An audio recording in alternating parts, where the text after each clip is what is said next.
Economía a Mil.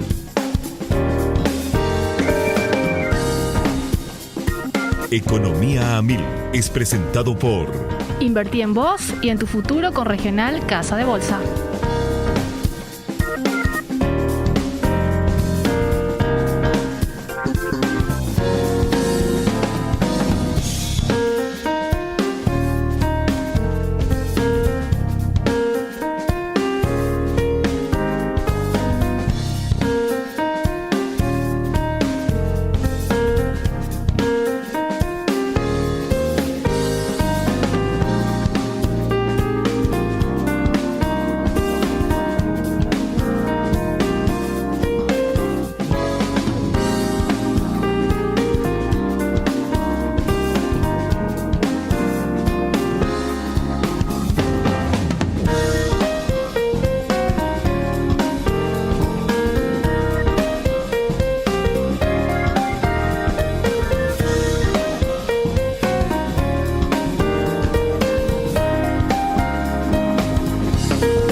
Bienvenidos a una emisión más aquí de Economía 1000 por Radio 1000. Pasaron 6 minutitos de las 13 de hoy, jueves 22 de diciembre del año 2022. ¿22? 22.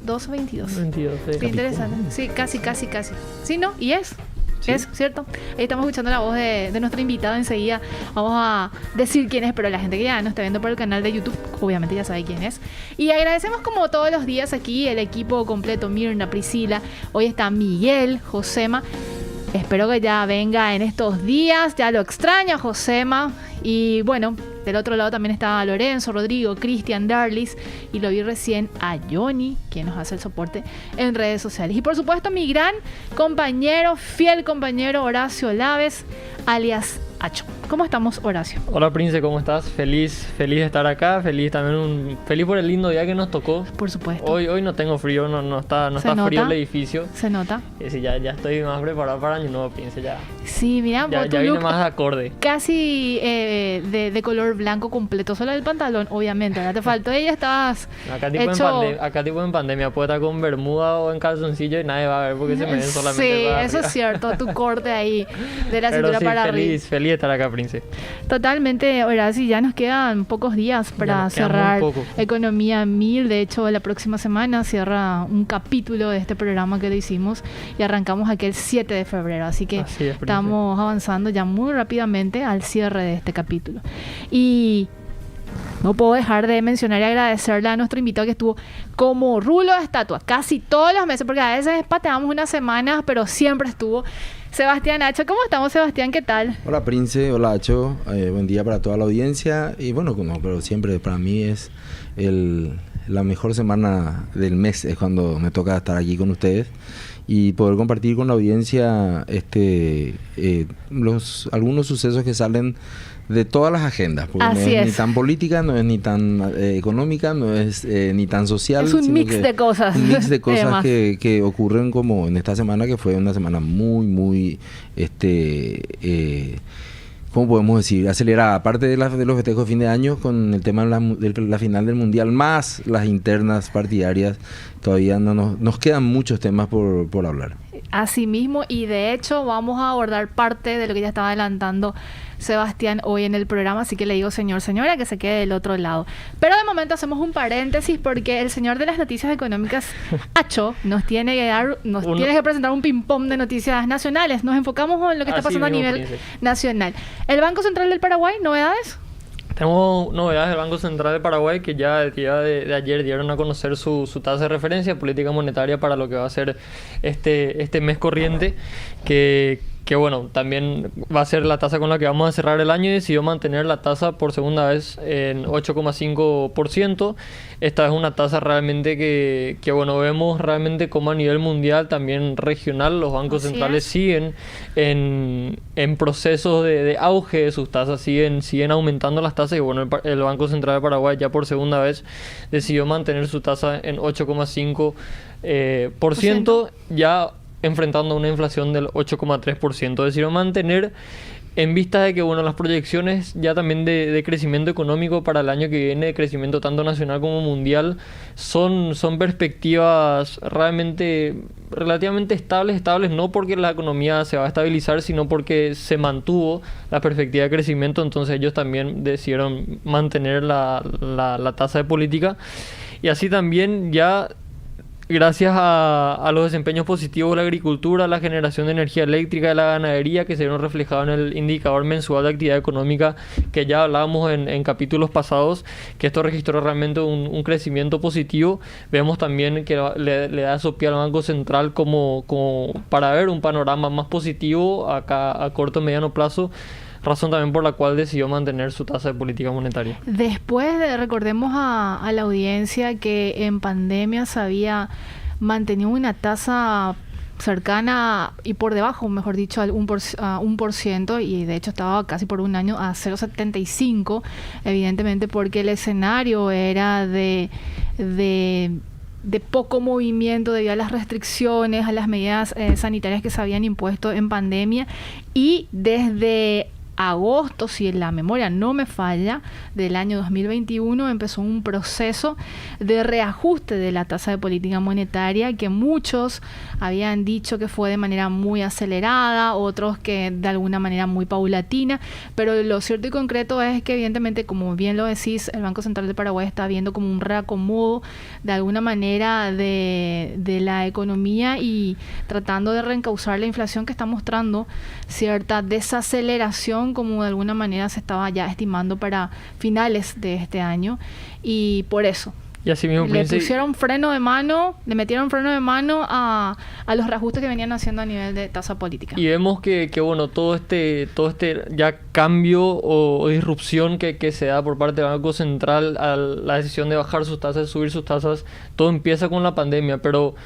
fíjese, señora, que es un caso muy distinto el de la pandemia con el post-pandemia. Si Correcto. bien seguimos saliendo, ahora con Prince estamos acá con tapaboca otra vez, es distinto el escenario económico cuando estamos hablando de la pandemia con la post-pandemia, y es digno de analizar, y es lo que tratamos de hacer acá todos los días en el programa. Totalmente, un escenario registrado por una ola inflacionaria no solamente vista en Paraguay, sino a nivel mundial. Así que hay muchos factores, y obviamente externos también, que están presionando de manera no tan agradable o auspiciosa el escenario.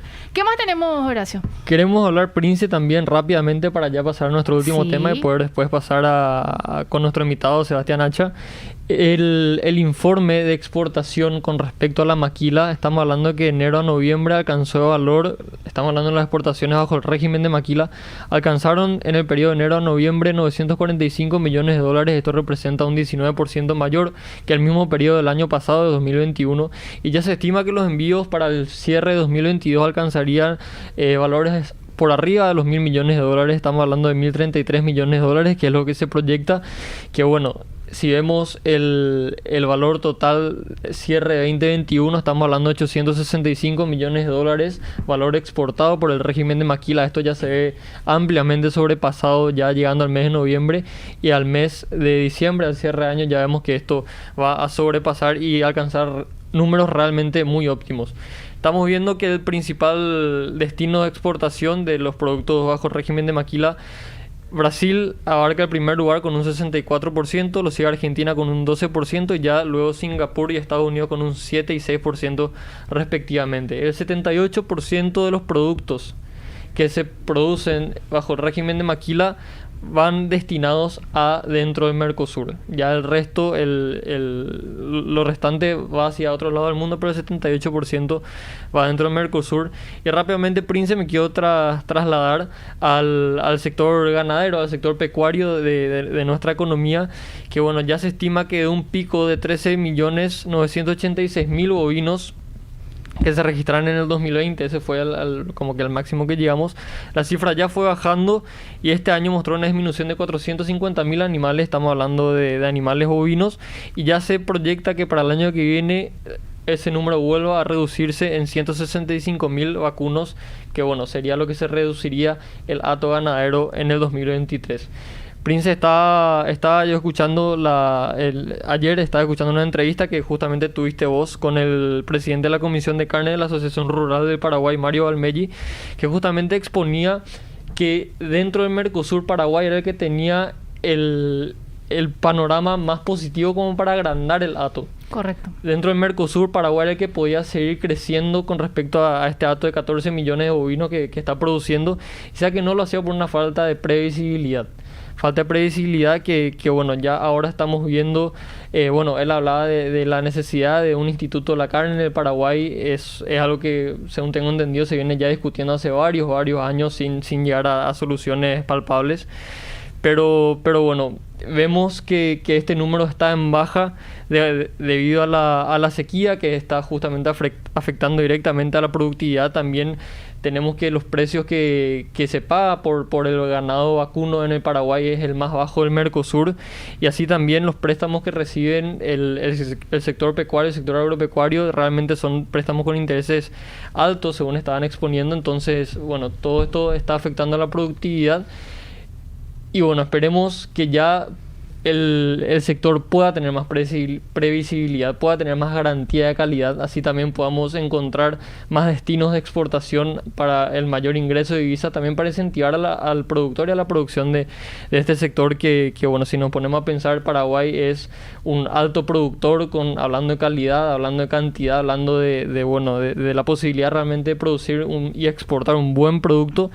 Entonces, bueno, esperamos que esto realmente el hato pueda seguir creciendo, pero como vemos ahora, este número ya bajó en 450.000 cabezas este año y se esperan unas 165.000 menos para el año entrante. Nos comprometemos, Horacio, el próximo lunes a tenerle a la gente del sector productivo dedicado específicamente a la ganadería para abordar más este tema. Así mismo, Príncipe. Y ya le pasamos la palabra a Sebastián Hacha, nuestro invitado. Yo creo que Sebastián se va a ir después del cierre de este programa más que informado de lo que está pasando a nivel nacional en materia económica, después de escucharte, obviamente, Horacio.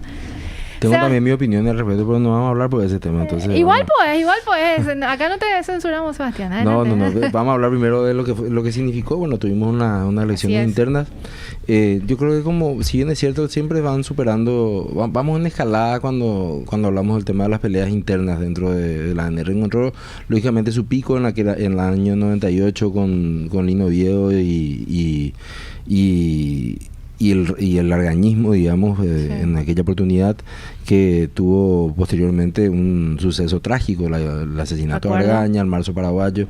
Digamos que ese sigue siendo como el momento más álgido de nuestra política reciente. Pero sin embargo, estas elecciones volvieron a llevar a un límite bastante poco usual dentro del Partido Colorado, porque empezamos a tener factores exógenos, como por ejemplo el tema de la intervención de la Embajada de los Estados Unidos. Cuando hablo de intervención, no estoy hablando de una intervención directa dentro de la interna, no estoy hablando solamente de lo que de la declaración de significativamente corrupto de un expresidente y del actual vicepresidente, en donde obviamente la atención del electorado se centró en cuál iba a ser el efecto de eso. Bueno, aparentemente no hubo efecto de tal declaración. Pero el paraguayo es medio en el sentido de rápido se le olvida las cosas, como una suerte de idiosincrasia, sí, Sebastián, ¿verdad?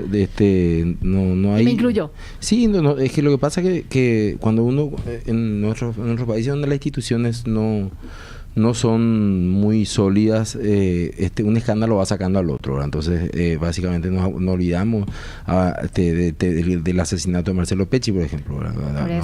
Hoy nos acordamos porque anteanoche cayó uno de los autores materiales, pero nos olvidamos de que un fiscal valiente, un fiscal que hasta ahora no tiene sustituto porque no se han presentado para cubrir su vacancia, no lo mataron porque estaba haciendo bien su trabajo, porque estaba tratando de proteger a familias que él ni siquiera conocía. Entonces, bueno, van surgiendo, y cuando surgen estas noticias vuelven un rato y después volvemos a nuestro cotidiano. Y nuestro cotidiano está plagado, lógicamente, de informaciones acerca de corrupción y más cuestiones. Por más que hayan otras noticias positivas, como las que estaba refiriendo Hacho recién, hay un crecimiento de la industria maquiladora, que es el embrión de nuestra industria nacional mirando para futuro, pero esas no son noticias que en realidad la gente quiere leer. La gente quiere leer cómo el otro es bandido, no yo. Sí, porque si le decía a él, se va a enojar. Pero no es porque él no es bandido, sino porque el otro es bandido y porque él no tiene derecho a hacer. Más o menos así funciona la lógica. Y eso finalmente se dio en unas elecciones en donde han hablado de que el Partido Colorado tuvo 1 millón y pico de votos y la Concertación apenas 500.000. Yo no me guío por ese tipo de cuestiones, porque lógicamente cuando hablamos del Partido Colorado hablamos de un electorado que se va a votar por una maquinaria. Si nosotros analizásemos el total del padrón del partido versus el total del padrón de los partidos de la Concertación, quizá la relación sea más o menos, va a seguir ganando el Partido Colorado, pero si vos tenés 3 millones de afiliados y un tercio se fueron a votar, yo no sé si eso es realmente un triunfo, ¿verdad? Eso es para ponerlo en contexto, para poder mirarlo en toda su extensión. Pero básicamente lo que nos trae esta intersección que tenemos con lo que es la economía es cómo va a funcionar la gestión pública aquí en adelante. Y habían riesgos que se tomaron antes de las internas, antes de la ejecución de las internas, con respecto al tema de un cambio de candidatura, la asunción del presidente de la República como candidato a presidente de la ANR, infringiendo incluso el propio texto constitucional, valga decir, no lo olvidamos, no es que para Nicanor nomás era inconstitucional y para él no es, desde hace varios años es inconstitucional y sigue siendo. Y lo que sucede cuando se marca cierto precedente, ¿verdad? Porque la gente vuelve a tomar, ¿verdad? Y eso que decís, la institucionalidad, la debilidad institucional. La debilidad institucional, o sea, imagínense que aquella candidatura y aquella presidencia que ejerció por 3 horas, me parece que Duarte Frutos, en el 2006, significó la convocatoria a una marcha de más de 50.000 personas. Recuerdo. Entonces, y después de eso ahí surgió Lugo, ¿verdad? O sea, esa noche nació, políticamente hablando, o sea, ya había nacido y dado a nacer mucho antes. No entremos en eso. No vamos a entrar en esos detalles. Sí. Entonces, yo creo que la derrota Abdo al asumir la presidencia de la ANR lo que hace es genera un vacío de poder bastante importante. O sea, si el presidente de la República se candidata a presidente del partido, si un porcentaje muy elevado, no me animo a decir cuánto, pero una amplia mayoría de los funcionarios públicos pertenecen al Partido Colorado y votaron en estas internas o participaron como candidatos, incluso, ¿qué autoridad moral puede tener hoy en día el presidente de la República sobre ellos? Esas son cosas que no sé si en su momento se habrán analizado, probablemente sí, y probablemente por una situación, no sé, de intereses o de perspectivas o de lecturas que ellos tenían, era conveniente que se presente Abdo, y no solamente pierde, sino que pierde por mayor diferencia, no con mayor... Horacio Cartes tiene menos votos que Santiago Peña, eso hay que decir, pero en la diferencia le saca más diferencia a Abdo, que lo que le sacó Peña a Vince. Entonces, Tuchao perde, esa es la conclusión. La conclusión, sí. Entonces, los altos funcionarios del actual gobierno y de todos los gobiernos, y cuando hablamos, lógicamente no estoy hablando de todos los funcionarios, no quiero que se ofendan, pero hay un número importante que tienen que tomar, por ejemplo, decisiones arriesgadas y trascendentes, y va a ser difícil que lo hagan, porque ahora en adelante van a estar sujetos a controles de otro signo político, definitivamente. O sea, si gana Peña, o si gana Alegre, o si gana Euclides, evidentemente va a haber un cambio. Muchos de esos funcionarios que tienen hoy en día cargos de responsabilidad, firmar una resolución para habilitar importaciones, para habilitar exportaciones y más cuestiones, tienen que tomar decisiones que van a quedar en una carpeta, y que quien venga va a decir, pero ¿por qué decisión tomó este? ¿Y por qué no abrimos un sumario? ¿Y por qué no mandamos a la fiscalía? ¿Por qué no viene la Contraloría? O sea, entonces, la mejor defensa es quedarte en tu zona de confort y decir, no, sabes que no pienso firmar nada. Esa es una decisión que probablemente vayan a tomar muchos funcionarios. Que es una práctica, Sebastián, que se da evidentemente en cada etapa eleccionaria en Paraguay. Se repite cada 4 o 5 años, en el que como hay un punto de inflexión o que el Estado se paraliza en ese proceso denominado incluso de transición, sin importar si es del mismo partido político. Porque yo recuerdo que de de Horacio Cartes a Mario Abdo, también hubo ese quiebre cuando pero en otros países de repente, si son del mismo partido, se siguen igual claro. el ritmo, ¿verdad? Y eso es lo que nos puede hablar, utilizando un poco la terminología argentina, de la grieta que hay dentro del Partido Colorado. Hay una grieta, y esa grieta va a ser difícil de cerrarla porque obviamente dentro de las filas de Honor Colorado lo ven al presidente de la República como un actor de esta declaración que hizo el Departamento de Estado con referencia al expresidente Carter. Entonces es muy difícil que eso se perdone. Entonces hay que ver si es que el abrazo republicano se da totalmente, o quién lo da, o cómo se van a dar esa era mi pregunta, las cosas. Esa era mi pregunta, Sebastián. ¿Cómo veías vos ese potencial o el típico abrazo republicano? Y es complejo porque encima la incertidumbre ahora pasa a otro nivel, el nivel de las listas desbloqueadas. Antes uno decía, bueno, Cierto. si bien es cierto, ganó fulano, y yo no soy de ese movimiento, mi padrino es Mengano, que está entre los 4 primeros y va a entrar. Ahora ya no es seguro que su padrino entre.